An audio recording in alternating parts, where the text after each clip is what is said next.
Intégral Placement, au cœur des marchés. Au cœur des marchés, au cœur d'un marché probablement un petit peu attentiste, délicat à manœuvrer en ce début de semaine. Il faut dire que la tendance a porté le CAC 40 au contact des 4500 points et qu'on démarre sans les anglo-saxons. Commentaire en ce début de semaine grâce à Thibaut François. Bonjour Thibaut. Bonjour Cédric. Thibaut François en ligne avec nous depuis Faster Capital. Ça va être dur aujourd'hui, j'imagine. D'abord, il faut s'asseoir peut-être sur ces 4500 points, consolider les positions. Et puis, il y a effectivement ces anglo-saxons qui vont nous laisser bien seuls aujourd'hui. Oui, tout à fait. Le marché va être plutôt calme ce matin. On va tranquillement consolider après une très belle semaine la semaine dernière, une forte hausse du marché CAC 40. Il faut dire porté par des nouvelles plutôt rassurantes des deux côtés de l'Atlantique. Donc ça va plutôt pas mal. Effectivement, la journée va être calme parce que effectivement New York est fermé, mais aussi Londres. Donc on va avoir des volumes qui vont être très faibles sur le marché aujourd'hui. Ça va peut-être inciter à un petit peu de volatilité avec des cours qui vont être en forte hausse ou en forte baisse avec cette absence de volume. En tout cas, pour l'instant, les nouvelles restent plutôt bonnes. Même en France, d'ailleurs, on est plutôt agréablement surpris de la croissance qui ressort au T1 à 0,6% contre 0,5%, avec en plus un chiffre de chômage qui était plutôt bon la semaine dernière. On a presque envie de dire que même la France a l'air de vouloir tirer son épingle du jeu en ce moment sur le marché européen. Bon, voilà donc pour le contexte global. Ces marchés, ils doivent en plus vivre, digérer avec pas mal d'opérations. On pourrait toutes les citer, mais on va se concentrer peut-être sur celles qui ont le plus émaillé la tendance. Il y a eu du Technip, il y a eu du SEB, il y a eu du Bayer Monsanto. Enfin, on sent qu'il y a une véritable agitation sur de grands dossiers comme ça.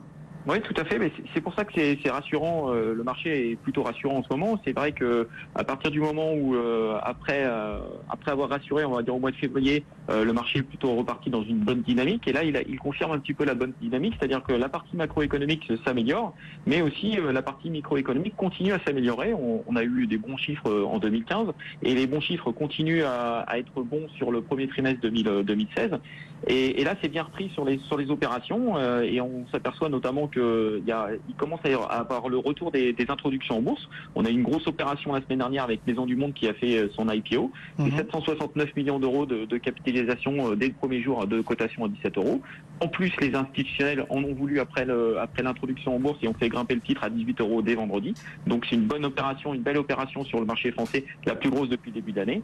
Et effectivement, il y a d'autres opérations de croissance externe. Il y a SEB qui a de grosses ambitions et qui a fait une offre de 1,6 milliard d'euros, excusez-moi, sur l'allemand WMF. Donc c'est une très grosse opération pour SEB. Et on a bien sûr l'opération qui va, à mon avis, durer quelques semaines et dont on va reparler dans les prochains mois. C'est Bayer qui, sur Monsanto, on parle aujourd'hui d'une offre à $122 qui pourrait être relevée assez rapidement au-delà de $130. On parle même déjà dès aujourd'hui d'un changement de nom de Monsanto qui a pas forcément une très bonne réputation en Europe.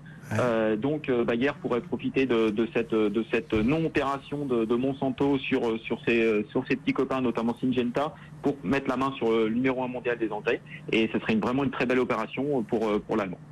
Voilà donc pour ce contexte lié aux grandes opérations financières.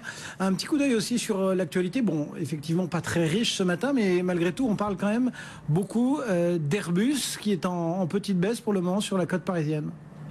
Oui, Airbus, beaucoup d'actualités toujours sur Airbus depuis quelques mois, pas forcément une très bonne actualité d'ailleurs. Là, en marge de l'Innovation Day qui a lieu à Hambourg ce jour et mardi, notamment Tom Enders a fait quelques commentaires sur la 400M, la 400M qu'il considère toujours avec un potentiel énorme. Aujourd'hui, on parle plutôt de la 400M par rapport aux surcoûts qui sont liés notamment à des problèmes d'assemblage, notamment des problèmes de réacteurs.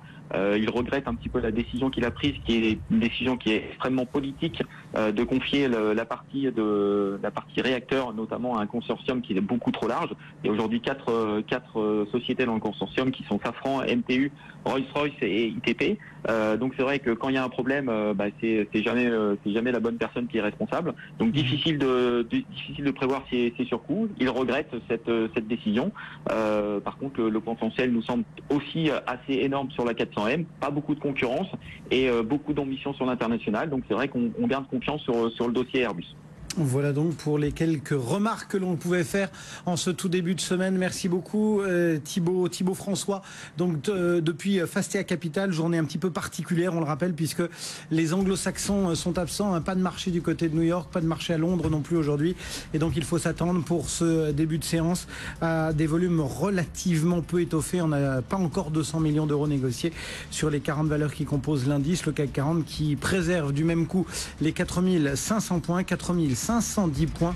On baisse très modestement de 0,09%. Retrouvez toute l'actualité de l'immobilier en regardant la vie IMO avec Century 21, réseau d'agences immobilières.